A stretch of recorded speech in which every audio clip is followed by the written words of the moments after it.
So I am super excited to be here with the voice of the Packers and someone I can call my friend Wayne Larrivee. Wayne, thank you so much for taking time from your busy schedule and joining the Tell Them You Mean Business podcast today. Nice to be here. So summer's coming to an end.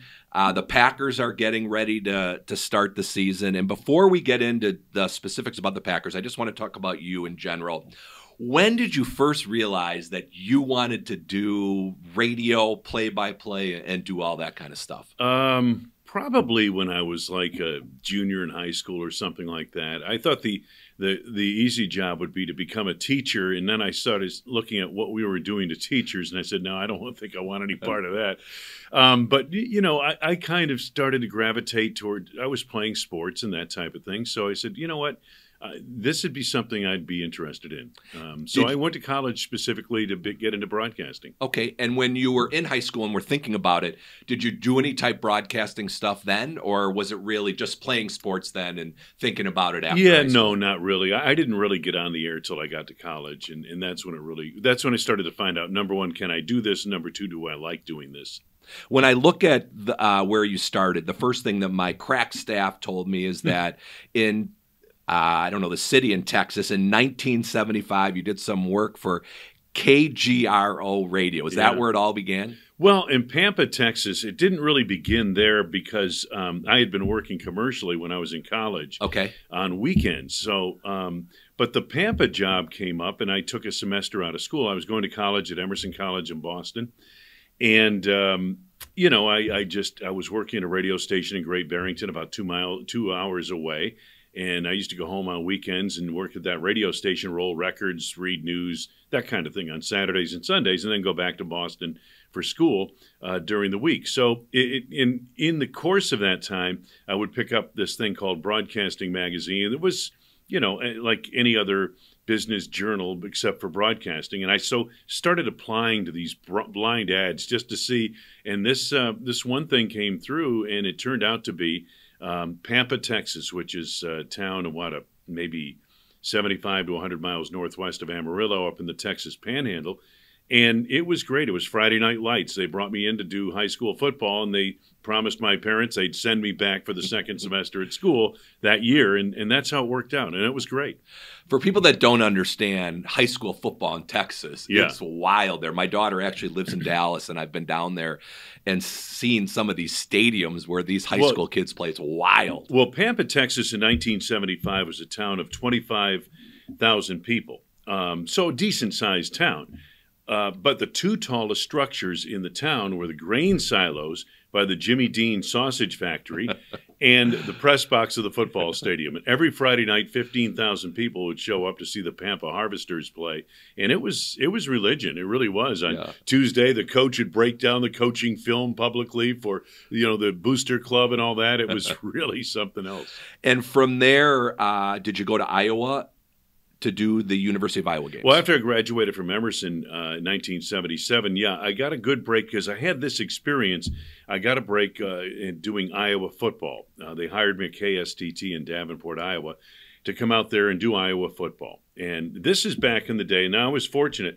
This is back in the day when they didn't have statewide networks for these big college football teams. Wisconsin had about 3. Iowa had about 12. Every somewhat decent city or any radio station could sign up, pay the rights fee, broadcast the games. There were about 13 originations of Iowa football, and I happened to do one of them, and it was great. It was a great break out of college. And then from there, it looks like you did some minor league baseball? Did a little minor league baseball while I was in Davenport, yes. Okay. And then what was the break that first got you to do NFL? Well, it was interesting because the Kansas City Chiefs job opened up, and I sent in a tape because the prerequisite was you had to be doing major college football. And so I sent a tape in, and I got a form letter back, and I kept the form letter. And 2 months later, I saw the job was still open. So I had the guy's name and number. I called him, and I said, would you mind if I reapplied? And he said, well, I don't. He said, yeah, I mean, sure, go ahead. But I could tell there was some credulity to his response. He was thinking, why would this guy reapply? So I sent them exactly the same tape I sent before. This is back when you used to send tapes. You didn't have it all on the internet. And I sent them the same tape because it was the best stuff I had. And this time they called back and they said, could you send more? Could you this and this? It was about a 4-month process. And in the end, it came down to the Chiefs were trying to wrap their arms around, how can we hire this 23-year-old guy to do our games when, Ray Scott would fly in, or the radio station wanted a person to take that job, live in the community, be part of the community. The team was okay with having just a weekend warrior come in. The station eventually convinced the team that, yeah, this would be a good idea for the voice of the Chiefs to live in Kansas City and that type of thing. And then it was a matter of, could they convince the Chiefs that I was great for the job? But one thing led to another, and it got done eventually. And what was that like for you, your first day going into Kansas City and understanding at 23 years old, that is amazing that you are going to be the voice of the Kansas City Chiefs? Well, when I first got to Arrowhead Stadium, on one side of the stadium, they had this little get-together for me. On the other side of the stadium, Ed Podolak, the legendary running back, had his retirement party going on at the same time. That's funny. So it was interesting. I mean, it was great. My first broadcast with the Chiefs was a preseason game, and it happened to be at Lambeau Field in Green Bay. That was my first broadcast with the Chiefs. And so it was a preseason game. James Lofton was a rookie. I was a rookie, and Marv Levy was in his first year as head coach of the Chiefs, and they had a really bad team. But it was fun. It was just, what a thrill to be in Lambeau Field. Yeah. If you think about the growing pains of being a 23-year-old broadcaster doing the NFL, what was the hardest adjustment from you going from the college football at Iowa to all of a sudden being, obviously in the NFL and doing the Kansas City Chiefs? Yeah, well, I mean, it was just it was going from one level of football to the other. But I had always been an NFL fan, so it was kind of a dream come true. It was great. But it was kind of tough because, you had games coming up every week, and you didn't have the film, the tape, to look at, back in those days. And so it was interesting, but it was a lot of hard work. I do remember that. And also, you're kind of wondering, gosh, am I going to be accepted and all this other stuff? And you're 23 years old and you're thinking, boy, if this doesn't work out, what next? What after that? So it was interesting, but it was great. And it happened to be there at a great time when there were a lot of people about my age or maybe a little bit older that were, involved with media in that market. Rick Goslin, Hall of Fame NFL writer. He has the Rick Goslin special teams ratings are the #1 poll of special teams. It's how everybody in the league gauges how good your special teams are. Rush Limbaugh was just getting his career off the ground. There were several other people. John Rooney, the voice of the Cardinals now, baseball team, was there. And all of us were together. Kevin Harlan was just coming out of Kansas. There were a bunch of us right there. Bill Hancock, who now runs the college football playoff. He was with the Big 8 conference at the time. Steve Hatchell, who runs the College Hall of Fame, was there. And all these people were together at the same time. We're all about the same age. And it was a lot of fun, actually. It really was. Sounds like it. So you're with Kansas City then through 84 and then the Bears in 85. How did that transition come about? Well, we won't hold that against you because you've been the voice of the Packers for so darn long, but the darn Bears. Yeah, the Bears. That was really interesting because I was in Kansas City and I'm doing the Chiefs. And the Chiefs and the radio station are going into this negotiation, for the rights for the future. So I said, well, I better hedge my bet here. And I knew this job in Chicago was open, so I sent up some information there and that type of thing. And so I was in that process, and the station and the Chiefs, I wasn't sure where they were going to go. And if they went to another station, would I be involved? Probably not. So I was getting another job, basically, to beat the posse out of town. And so I get this job, and then moments later, the Chiefs come to agreement with the radio station, KCMO, for a long-term contract. And so, they look at me and say, well, we'd like you to stay and do these games. And I said, well, I'm going to Chicago. I've got the Bears job. I can't turn that down. And it was great. So you were there for 13 years, correct? 14 years, 85 to 98. Talk about the differences between working in Kansas City and then going to that market of Chicago. Oh, it's just, Chicago's the greatest sports market in America, maybe in the world. The passion, all those teams, that huge market, that great history. It's the best. And to work in a market like that, I mean, people say, well, what about New York and Boston and Los Angeles? They're nothing like Chicago. And I'm from the New York area, and I'm a New York person. But I would say this. Chicago is a much greater sports town. It just is because of the passion of the fans.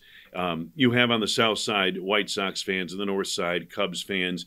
You have the pocket of Blackhawks fans. You have Bulls fans. But the Bears kind of bring everyone in that market together on a Sunday afternoon. All these different factions come together. And it was a great experience. And what a year to start. I mean, I had no idea what I was getting into. The best season the Chiefs had when I was there, they went 9-7 and lost 6 of their last 8 games to get there. Yeah. That was their best year. Wow. And then all of a sudden, Green Bay. Now, what is the transition then, Chicago to the Packers? Well, the beauty of Chicago for me in my career was I was able to do a lot of different things, a lot of television, college football, ESPN, Big Ten, Notre Dame, basketball and WGN TV, and then they hired me to do the Bulls on the Superstation and fill in when Harry Carey was kind of failing toward the end, fill in on the Cubs games in the mid-'90s, and it was just a great all-around experience to be in Chicago and to be doing all those things. Yeah, wow, that is a ton. It was a ton. It was great. But the Packers were the team I grew up back on the East Coast. I had 2 teams. I had the New York Yankees and the Green Bay Packers. Those were my teams, and they still are to this day. And I always said, you know, if I ever had a chance to do one of those teams in my broadcast career, broadcast one of their for one of those teams, I would have to take the job no matter what. And the Packers were the job that came up. And so no matter what, became this move to Green Bay. And that was in 1998. Yeah, well, that's when we were talking about it and everything else. And then, you know, when it kind of leaked out, I didn't realize the reaction I would get in Chicago. And so it was kind of interesting. But a very kind reaction? No, not at all. It was an interesting 99 and 2000 were interesting because here I was, and I was still doing tons of work in Chicago with the Bulls and even the Cubs at that time, and obviously the Big Ten stuff. But I just moved my football affiliation to the Packers. So Chicago was TO'd, you know, PO'd that I would be, not TO'd, PO'd that I would be moving from their beloved team. And Wisconsin was saying, what are we hiring the Bears guy for? So I was kind of in no man's land. I had to just kind of put blinders on and go forward, but it worked out. Was there any tough transition at all, other than that kind of a thing that both sets of fans were like, what in the world's going on here? Yeah, it was an interesting transition because the organizations were so different. Yeah, talk about that a little bit. Yeah, well, the Bears are owned by the McCaskey family, and they were very good to me. So, you know, a lot of people have trouble with the family-owned business, but I think they've been great people, and they are so obviously into the NFL and the history of it. I mean, George Halas and you know, the whole bit.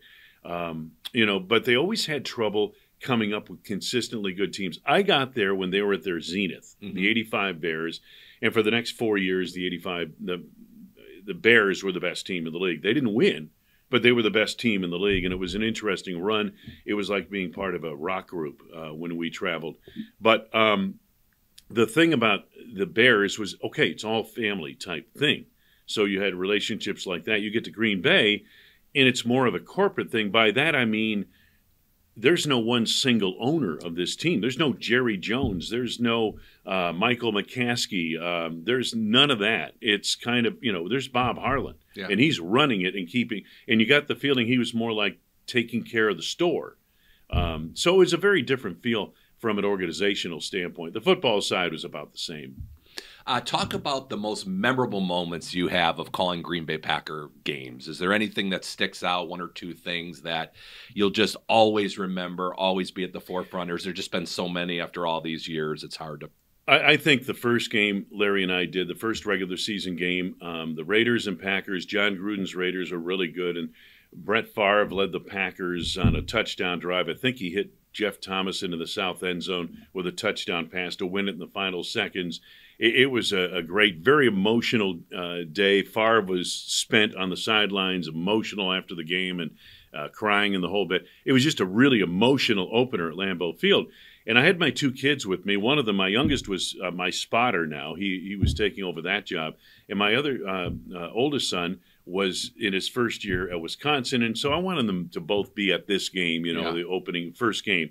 And so we're coming down the elevator from the press box, and my son Scott says, "Well, Dad, this is what we came for, to see Brett Favre lead the Packers on a touchdown drive to win." And that was summed up kind of what it was all about. Yeah. Amazing. And to think through the time we went from Favre to Rodgers. I mean, think about this time frame. Obviously, we're starting with Love this year, but 2 first ballot Hall of Famers all these years with the same quarterbacks. Well, San Francisco had it, Jason, but they, Steve Young's career in San Francisco was 7-8 years. Yeah. Okay. Aaron Rodgers' follow-up to Brett Favre was 18 years. Yeah. I mean, come on. Especially, it's funny with the Bears when we play them all the time, and you see that statistics that would come up about how many quarterbacks they've gone through in the time we had Favre and Rodgers. It's wild. It's incredible. And those 2 quarterbacks, and again, Reggie White had a big part of it. Ron Wolf. Let's not deflate anyone else's contribution. There were more contributions, but those quarterbacks primarily rebuilt Lambeau Field and built Titletown. Yeah. Dagger, where did that come from? It's an old basketball expression. I used it on Bulls games. It's when the game is coming down to the end, there are a few seconds left, and somebody hits maybe a 3-pointer that makes it a 2-possession game, and the other team is not going to have enough time, not going to have enough possessions to catch up. That's the dagger. Well, it popped up. I was doing a Bulls game one Saturday night. The next day I was in Green Bay for a Packers game, and it was a back-and-forth game between, this is like around 2000, 2001, between the Packers and the Baltimore Ravens, and it was back and forth, but the Packers were up by 2 scores in its fourth quarter, and Brett Favre hits Bubba Franks with a touchdown pass in the south end zone, and I just blurted out, and there's your dagger, because that put them up by 3 scores. Baltimore was not going to have enough time to catch up. They weren't going to have enough possession to catch up, and that's your dagger. And it kind of grew from there. And when I didn't use it on a Packers, when people were saying, well, what was the dagger? What was that? That kind of thing. So it kind of took on a life of its own, unintentional on my part. Was the first time you ever used the dagger then for the Packers? For football. Yeah, for football. Yeah. Have you ever called a dagger and then the game changed and went the other way? Yeah, Seattle. But you know what? Oh, the playoff game. No. Not the playoff game. It was 2012, I want to say. The NFL officials were on strike. And the Packers are playing a Monday night game against Russell Wilson. And that pass into the end zone, one official called touchdown, the other called incomplete or penalty. Interception or whatever. And it should have been a penalty. And the whole thing went to replay back in New York. And best of my knowledge, New York understood the play should have been blown off incomplete, or a penalty against Seattle for the receiver. I believe it was, I can't remember the name of the guy, but Golden, I don't know. Anyway, he pushed off, blatant push off. The replacement officials missed the call, botched it completely. The league office in New York said, well, wow, if we change this call, we're going to have a riot in Seattle. So they let it stand. Yeah. And the next week, the regular officials came back because I remember that play. Monday, all of a sudden, that work stoppage was solved, and that was the end of it. I have a picture, a framed picture at my house of whoever the defensive back was saying he caught the ball. I think they were both tied up, and then you see the 2 referees. Yeah. It was like simultaneous possession. Yeah, and I think one of the referees is signaling touchdown, and the other one is signaling something the opposite, and they're standing right next to each other. And there's a picture, and the cornerback signed it, I think, heck yeah, I caught it, or something for the Green Bay Packers. That's awesome. As a huge fan, especially as a Packer fan growing up, how do you balance being a fan and then also a broadcaster? Yeah, and you know what? You would think it's all positive, right? You'd be too positive. But we Packers fans, and I know this from having been one all my life, we're super critical of our team. Really are. And, it's like every Monday, if they won the game, that was kind of an ugly win, wasn't it? What wins are ugly in this league? None, But everybody's saying, well, they were lucky to get that win. That was an ugly win. No, any win is a good win in the NFL. It's a beautiful thing. But I think I have a tendency to be through my eyes, sometimes you get a little too critical. And you have to, that's the thing I have to caution myself on, rather than being too positive. And, but that's the number one thing I have to think about is, okay, you think they should have blown this team out and they barely got a win. Well, understand week to week in the NFL, understand how little difference there is. I mean, this isn't Wisconsin playing Buffalo or playing some directional Michigan team. This is the NFL, and the best team in the league and the worst team in the league. The difference is not as big as you think. It's not as big as the record indicates between the worst team in the league and the best team in the league. So every week, it's a gauntlet every week in the NFL, in pro football. That's the way it is. Both sides get paid to win. The other guys get paid. Okay? I don't understand that, Jason, but the other guys make money too. and not everybody gets a drink box at the end of the day. That's the other thing I don't understand. Let's talk about the Packers this year. Start of the Jordan Love area. I know you're up there and you're watching practices. You've been seeing the games. Give us your initial thoughts on what you think of the Packers this year. This kid's come a long way in 3 years. He really has. He's a different kind of leader than Favre and Rodgers, who were both different from each other. And he's going to lead in a different way than Aaron did. I think he's just the command. He's always had the arm strength. Okay, he would not have been drafted if he couldn't make all the throws. That tough sideline throw from the left hash to the right sidelines, all those things. He would not have been drafted. He would not have been drafted if he didn't have good wheels, could make plays with his legs on the ground, keep plays alive.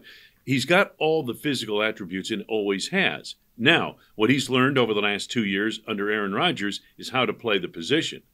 Now, he's had an opportunity to play regular season games, to play all those preseason games, to run the team in practice. We've seen all of that, and he's improved each year, okay?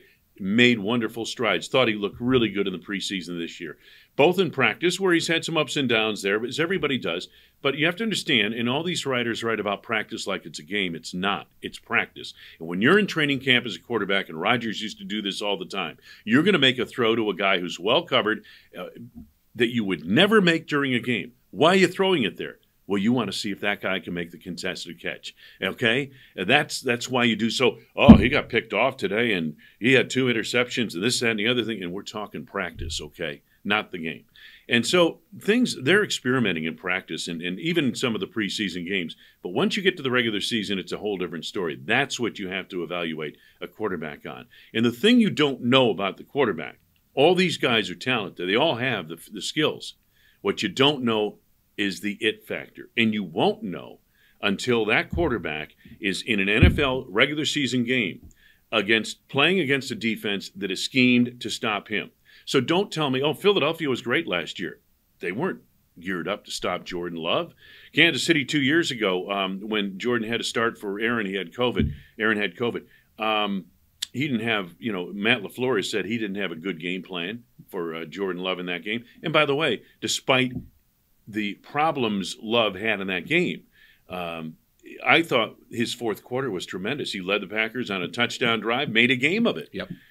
After really suffering an interception, after looking like a deer in headlights in the first, second, part of the third quarter, he settled in, and you could see he could direct a team through adversity on the road at a tough place to play and score a touchdown drive. Packers lost the game, but I thought there was progress there. I thought you saw something with him. Now you get a chance to see Jordan Love against defenses that have been scheming all week to stop him. Does he have the it factor that the great quarterbacks have? And that's something we don't know. You don't know about any quarterback. It's kind of like you hand the quarterback the keys. It's like a used car sale. You don't know if that car is going to work till they give you the keys and you drive it off the lot on your own. Yeah. And it's the same thing with quarterbacks. You don't know till it's regular season and he's at the controls, he's got the keys, and he's on his own. Those are the things that we'll find out. I think Jordan's a great kid. I think he's a wonderful teammate. The people love him. Seem to. They really do on that team. They will follow him. They will support him. Does he have the great it factor that only a few guys have, Jason? Yeah. You have to understand, there are 20 quarterbacks being paid as Hall of Fame first ballot franchise quarterbacks. There are only about 5 in the league. 5, maybe. Yeah. And we're going to find out what kind of quarterback Jordan Love is starting in Chicago this weekend. As a lifelong Packer fan, I'm kind of ready for the change. I think I speak for a fair amount of fans, not everyone. If Aaron was the Aaron he was 5 years ago, I would love to still have him here. I just didn't feel his heart was in it. It just didn't seem the same. And at some point, you got to figure out, do you have anything in Jordan Love? And I think the time is now just to see what you have. Along those lines, I just asked one similar question. What do you think about a Jordan Love who's had these 2 years to stay by? He's a first-round draft pick. Right. Generally, nowadays, these first-round draft picks are thrown right into the fire. Mm-hmm. What do you think about the ability of him to sit 2 years behind an Aaron Rodgers, watch how Aaron did what he did, first ballot Hall of Famer, the ability to be more successful when you can take that initial time and watch versus just getting thrown right in there? I think it's huge. I think the league, I think I would like to say coaching, but it's not just coaching. It's personnel, it's ownership. This league ruins more potentially good quarterbacks than it makes. You understand that? Yeah, you understand what I'm saying? I do. Okay? They put these kids in long before they're ready. Okay? And there are a couple who are going to start this year. A couple of rookies, one in Carolina, first pick in the draft. How many first, second, third picks in the draft have gone by the wayside? These are Jordan was like 24th, I want to say, something like that, 26th. These kids are getting picked in the top 5, and they're not panning out. Why? Because the higher you pick a quarterback, the more pressure there is to play him now. And really, none of these kids are ready coming out of college. I don't care what program you're in. I don't care if they ran a pro-style offense. I don't care about any of that stuff. The jump from college to the NFL is absolutely huge, humongous. If I can put it into context in the passing game, and they used to joke about this, Rodgers and his receivers, they would say, holy cow, Jordy was college open. You know what college open is? Yeah. There's nobody around you. In the NFL, that rarely happens. The difference in college for a quarterback is that he's throwing the football after the receiver has made his break and gotten to where the ball is supposed to be. In the NFL, the ball is thrown before the break is made. Yeah, it's intercepted. If you do huge. Yeah. And if the receiver doesn't get there, it's an egregious interception. And we're all saying, what was the quarterback thinking? Yeah. When actually his receiver got bumped off the route, the ball was delivered right on time to the exact spot where it was supposed to be thrown, and the receiver didn't get there. Yeah, that's that's the difference between college and pro, and that's a huge difference. Yeah. I saw a stat that shows now that the Green Bay Packers are the youngest team in the NFL, which seems crazy. What do you think just about the roster in total, the defense? We've had all these high picks on defense over the years. Do you think the defense is going to have to carry the team this year to get them to be, have what we would consider to be a successful season? I don't think any one unit's going to carry a team in this league. I think it has to be a combination of things. Can the defense take the lead? Yes, I wish they would. I think they can. I think they have the talent to do that. We thought that last year, and it didn't happen for whatever reason, unfortunately. But maybe this is the year where they kind of mature. It looks to me like they've had a very good camp. They did come on in the last 6 weeks of the regular season last year and did seem to gain some momentum. They made some adjustments. They're much more aggressive than they used to be. More press coverage, more man coverage. Still, they're a zone team. They are. That's their concept. But you're going to see cornerbacks. Look at the on your TV screen. Look at the outside receivers. See how far the cornerbacks are off. If they're right up on them, it's man-to-man press. You're going to see more of that. The Packers have the cover corners to be aggressive like that, and I think they will be. It's something they did at the end of last year. I'm seeing more of that in camp. Saw more of that in the preseason. They have excellent They have one of the deepest stables of pass rushers in the league. Their defensive line is a bit of a question mark with 2 young players in with Kenny Clark.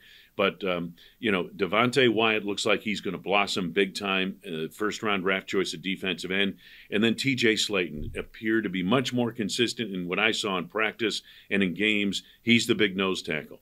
The key for this defense, and Matt LaFleur said this to us in our first production meeting before the first preseason game this year.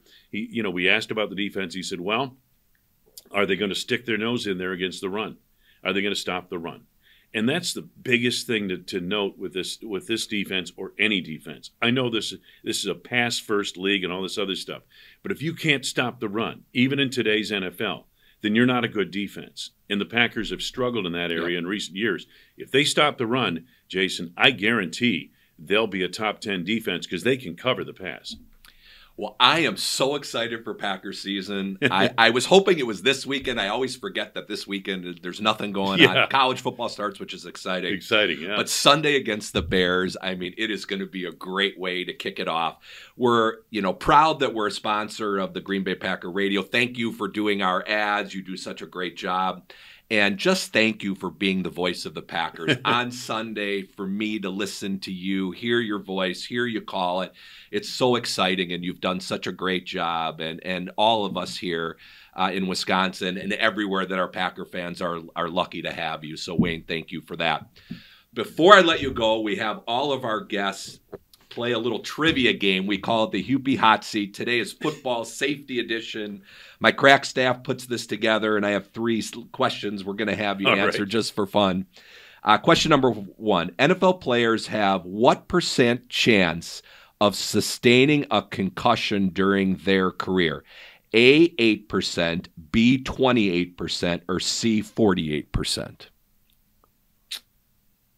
I'm going to be slightly optimistic and say 28%. You're right, 28%.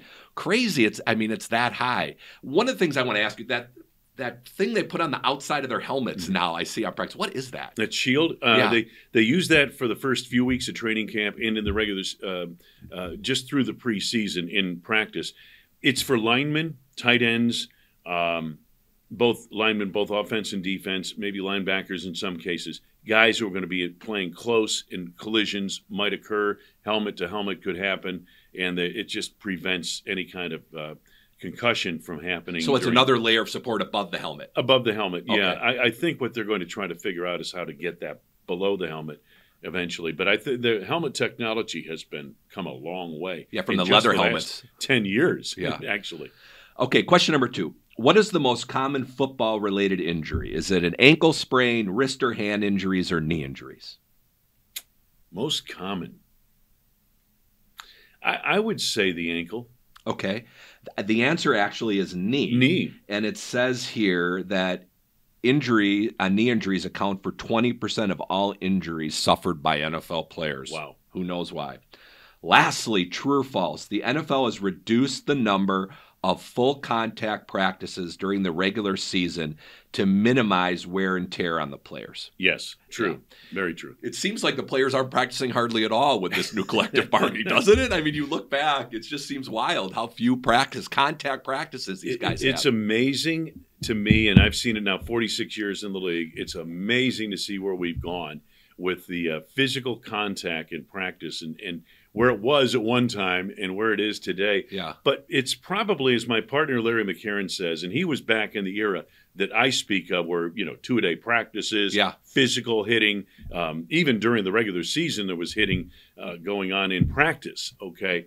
And he says this is a lot smarter because think about it. I mean, how many bullets do you have in your holster, right? Yeah. If you're firing them all during the week, what are you going to have left for Sunday? Yeah. And it makes I think that makes a lot of sense. It does. And if you look at the old timers, you and I both have been at events where Jerry Kramer is and that vintage, and those guys are barely moving around. And it's because of what you just said. You hope that the newer players aren't going to have those same kind of circumstances as they get older. Yeah, and more care is being taken. The game has changed in the way you can hit and that kind of thing. You were mentioning the 85 Bears. You can't play the way they played. Yeah. You can't do that anymore. I think it's a smarter game. It's a better game. But the principal reason why you can't hit in practice anymore, folks, and when you go to training camp, you see this thud hitting. You don't really see hitting. Is because these guys are bigger, faster, stronger than they've ever been. And if you were to go and hit the way they hit 40 years ago, you wouldn't have anybody left healthy on Sunday. Interesting. Well, Wayne, thank you so much for taking some time to be on the podcast today. My pleasure. I'm so grateful to spend this time with you. I love listening to you do such a great job. Let's hope for an amazing season for the Packers. I think it's going to be a surprising season in a good way. I do too. Thank you.